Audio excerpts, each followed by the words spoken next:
Hello po guys, nandito ako ngayon, no? Nagpakain si Uncle ng ng mga ibon, mga alagang ibon. Ayan po. Ang saya-saya nila, ang dami nila oh. Stig. Tapos na may tubig pala dito, no? Ayun, nagbigay din si Uncle ng tubig. Iwan ko Pakistani yata yung nagbigay. Ayun sa oh, naglalakad na oh, yun. Ayun sa oh. Ayun, naglalakad na siya.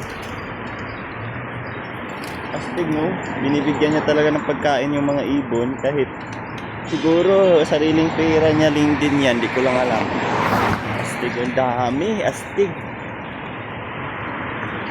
Ang saya-saya ng mga ibon.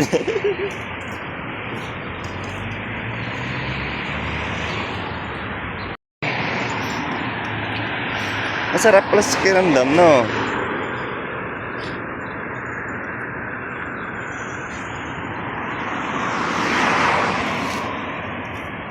Ayan, sobrang dami, astig.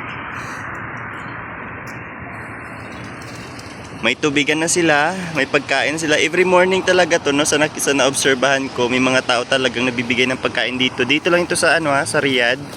Sa part ng dito sa Saudi, part ng Saudi. More on sa Saudi dito, mga tao mapagbigay sa mga alagang pusa, ibon, ganun. Mapagbigay sila ng tubig, pagkain, ayan. Minsan sariling pera nila pinibigyan nila ng pagkain. Ayun oh. Ano kaya pagkain niyan?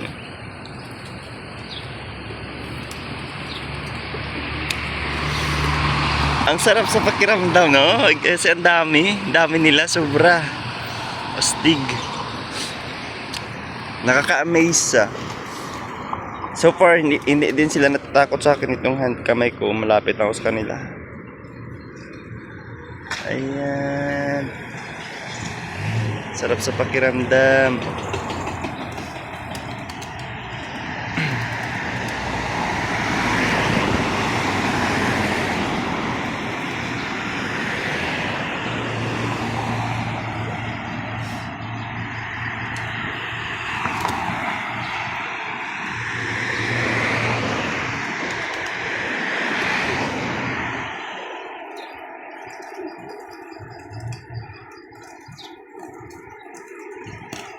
Kasi yung iba, pag matatakot yung iba, yun, lilipad din lahat na. Yung iba, ganun din, lipad na sila. Huwag kayong matakot.